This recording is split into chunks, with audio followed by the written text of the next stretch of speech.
Okay, Mahendra, a couple questions for you. Yeah. Is this okay? Yeah, the first on both questions together.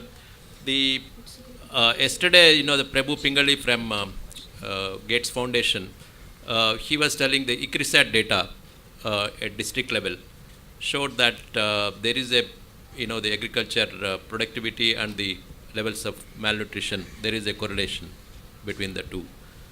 So one has to maybe go to at the district level. And another thing is the levels and versus changes, because the levels are correlated with the malnutrition figures, but the changes, as Derek mentioned, they are not able to explain. So there is some problem in that thing. I think dryland, I agree that the drinking water and other factors are also important. Yeah. And Derek? Yes, your question is probably best answered by a nutritionist, so let me give you my second best answer, or maybe it's third or fourth best. First of all, obviously, one of the main findings in nutrition in the last 10 years is that stunting especially is largely determined in the womb and in the first 2 years of life. So if you think about that, okay, much of the first year, ideally, a baby will be breastfeeding and may not need rice or wheat or calories or even or other foods. Then after that, I at least know of 2 or 3 IFPRI studies that have shown that dietary diversity is an important determinant of malnutrition in the first 2 years of life. But the calorie intakes for young children are small, but not insubstantial. I think someone told me at the age of a year, a baby needs something like 1,000 calories a day. Now, a fair bit of that can be provided by breast milk. But maybe one of the important languages is the nutrition levels of the mother are obviously going to be significantly determined by both calorie intake and dietary diversity. So in a situation that where a household is highly food insecure and the mother's malnourished, and partly because of low calorie intake, yes, then it matters, I think. But I think it's also a very nonlinear relationship. And stunting, of course, is also heavily influenced by other factors like healthcare, feeding practices, and so on. Is there anybody who would want to talk about their own country? Just what the nutrition outcome has been, and then what the major factors have been. Yes, sir? Or did you?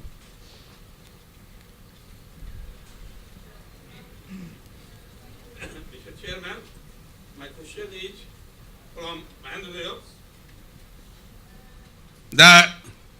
Rightly he has remarked that India is big country, and even some states have larger size, more population, more problems of malnutrition and poverty in one single state. I want to point out a missing link since yesterday about Bihar. Bihar is the only state which is a purely agricultural state with 90 crores of population and having every assets to claim to be granary of India if properly there are proper policy makers and proper help by the center and states, and that link is missing about any future plan for agricultural productivity, interlinking with nutrition and health for future India, because Bihar is mini India.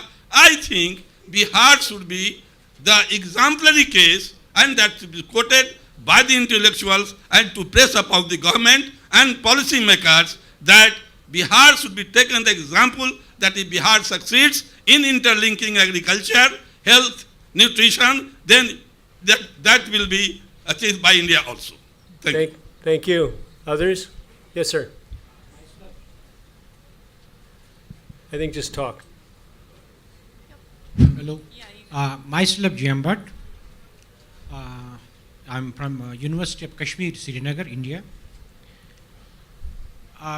This afternoon we have very good diversified these presentations by these 4 persons representing 4 countries. And out of all these 4 countries, what I could feel is that probably we were having some problems as far as the nutrition concerned with our country. So my question goes to Dr. Mahendra Dev. You know, Dr. Dev, that we can safely say that agriculture is providing some kind of nutrients for the population. But it's not exclusively the only factor which can provide nutrients to the population. What matters is that if we have the availability, if we have the accessibility, and if we have the resources to get the agriculture produce, only then we may be in a position to improve our nutrition. I can give the example of my state.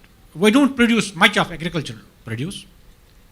We depend on our cereals from Punjab and Haryana. We have the mutton from Rajasthan.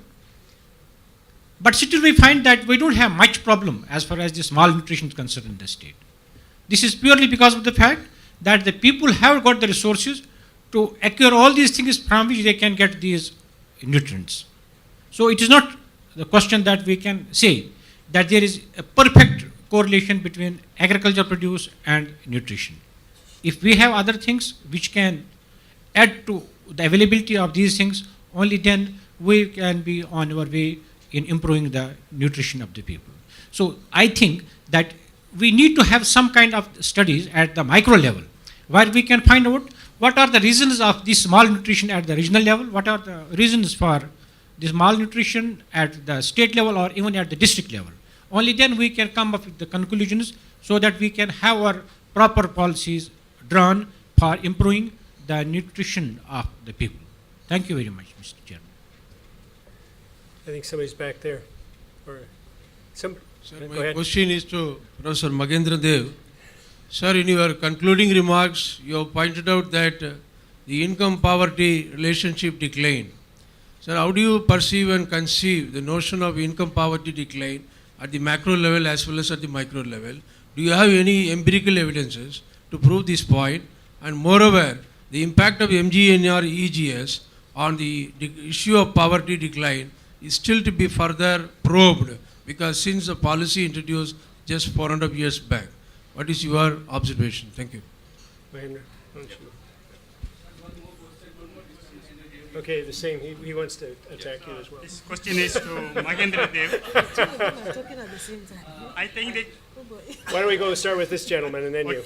Just wanted to know, like you said that 35 years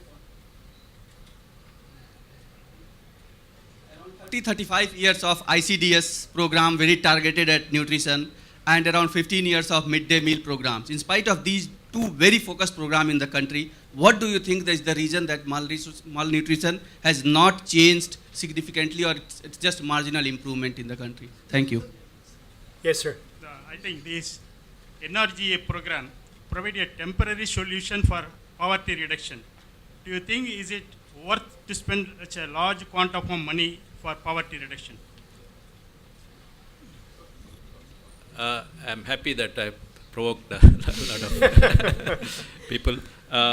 See, first on the somebody from Kashmir, you are right that we are not saying agriculture alone is important and we should have high correlation between the two. Basically, we are saying that agriculture can have much more role in nutrition as compared to earlier. That's what we are saying. And the other factors are important: health and women's well-being, which is, as you mentioned also. For example, northeastern states, the malnutrition levels are less as compared to other states, partly due to women's well-being and other factors.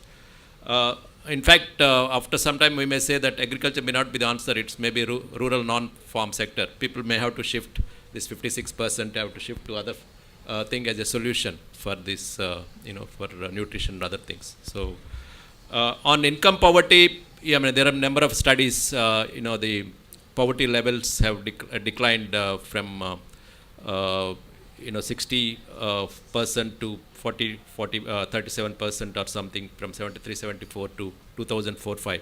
Planning Commission numbers are there. Tendulkar Committee and others. On NREGS as a permanent one solution, no, we are not saying that, but it can have a bigger role in poverty alleviation. But also, that the 40,000 crores the government is spending, it is a huge one, but I think as a percentage of GDP or something, it's not that thing. So I think those kind of safety net programs are important for any country because of there are so many risks and vulnerabilities for the poor. So you need to have safety net programs. Lastly, on ICDS and midday meal schemes, because ICDS says also, as yesterday mentioned by Prime Minister, that this has been the biggest program we are having in the country, but still the impact seems to be less. But yesterday somebody was telling since 2004-5 there are significant programs. ICDS has been increased, has become universal. So by the time you have next conference, hopefully malnutrition levels in India will decline. Just I'm from the USA, and our own country experience, I think, is interesting. We achieved substantial reductions in poverty and hunger in the 60s and early 70s. It was a period of rapid economic growth, and then there was also a political commitment to reduce hunger and poverty, which came, we had riots in African American parts of our cities in the late 60s. So both Lyndon Johnson and Nixon administrations were really serious about reducing poverty, and they cut poverty in half. And we also reduced hunger and reduced that's when we started the Women, Infants, and Children program, which is focuses on pregnant women and small children. We reduced child malnutrition.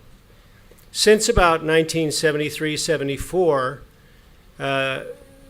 we've seen some progress in education and health, certainly a lot of economic growth, but the percentage of people who are poor or who, according to the U.S. Census, live in households that run out of food sometimes, those percentages have not come down. And I think it's basically for lack of political will. There hasn't been a U.S. president since Lyndon Johnson who made reducing poverty one of his top 5 priorities. So even though the U.S. has lots of money and we've achieved continued economic growth, we really haven't seen progress against hunger or poverty since mid-70s. So I'm interested, from Brazil, how did you get the political will? How did the country achieve that? Or in Ghana, how did the country achieve that? What were the factors that got you a good government? Beatrice? Thanks, Dave. I would say that there was a very strong inner motivation from our government. And besides that, there is the driving force was the Millennium Development Goals, which are put forward as a serious task to be overcome. So we started in the 90s with around 28% of population was below poverty line, and now it's only 45% of it. So we've been gaining experience in setting up special policies, and at the same time we were gaining experience in connecting those things: education, poverty superation, and at the same time we're trying to engage civil society into it too. So many things have been happening in the last years in Brazil, and connected with inflation control, food availability, and the driving force of the productivity, as long as agricultural production is concerned. All those things put us into a new level in terms of social inclusion and poverty superation. But of course, I would say that mostly government will was a key point on that, governance and political will. And Anna, how did it happen in Ghana? It hasn't just been one president or just one party. How did it happen? Yeah, well, I think for me, I think the key thing is the fact that we have come to understand democracy. You know, now is the people that elect you and your government. If you come and you do well, you stay. If you don't do well, you go and somebody else comes. Okay. Secondly, we've had some champions. I've heard about cases where some of our people in parliament were actually taken on a retreat. They kept them for days and pumped nutrition into them because we wanted to push, for example, the issue, the example of the community-based nutrition program. They needed to have it passed in parliament. Mrs. Agbli is here, she may talk about it. They took some of our political leaders in parliament to a retreat and explained to them the importance of nutrition and having to pass this kind of program. They understood it. And I think the third factor is the fact that a lot of them now go to meetings, they go for the international meetings, and all they hear is nutrition, nutrition, nutrition. So when you come back, you call your people, what is all this nutrition about? So I think all these things are influencing them. You heard our president talking about nutrition and agriculture. It didn't used to be so, but now, you know, it's catching up. Derek? I think Anna's point is an excellent one. Actually, among the success stories that I looked at, I mean, Thailand is often considered one of the most successful countries against malnutrition. And they did exactly the same thing that Anna's talking about. There were 2 or 3 champions, and they actually sent a lot of policymakers overseas to learn about malnutrition. And I think that's critical. Actually, ignorance is one of the problems. I mean, even many economists, I have to say, we still think of nutrition as enough food. And that's, you know, clearly wrong. There's a lot of complex determinants. And I think another interesting case is Bangladesh. I often ask Bangladeshi countries, you know, they have many successful social safety net programs.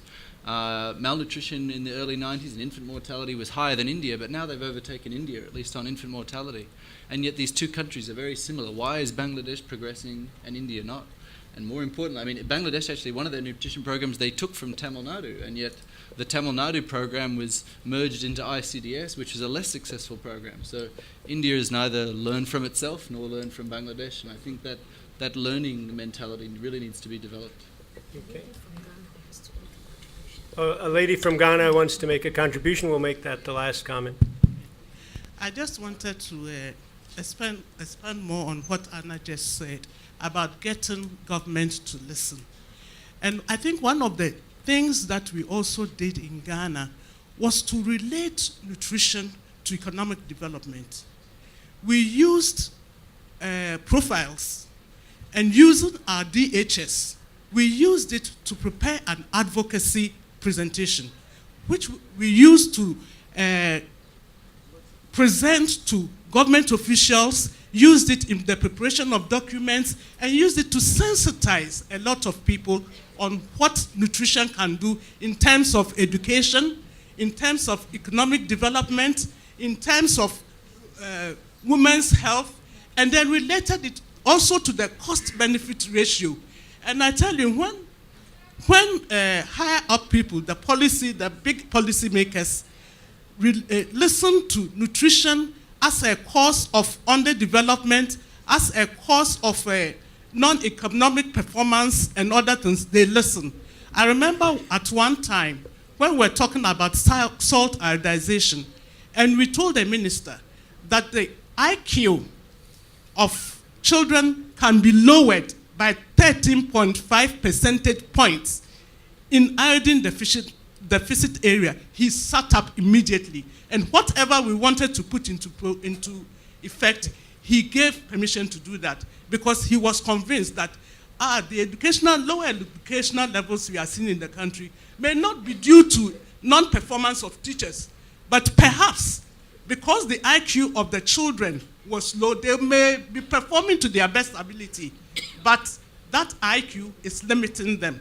He listened because we related it to something that is really real. And unless we do that, policymakers, if you go to them and say, eat this and eat that and this is good for you, I mean, it's food, they won't listen, but relate it to economic development and they listen. Thank you. I want to, in closing, I want to thank our rapporteur, who is Brenda Shanate Namagumya from Makerere University in Uganda. I am supposed to remind everybody that there's a coffee and tea break as well as the knowledge fair. It's outdoors from 2:30 to 3.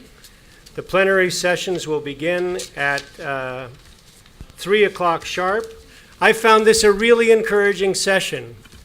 We've heard about a lot of progress in India, Brazil, Ghana, and in other countries, and have learned, I think, economic growth, agricultural growth, education, health, focused efforts to nutrition, to provide nutrition, women's empowerment.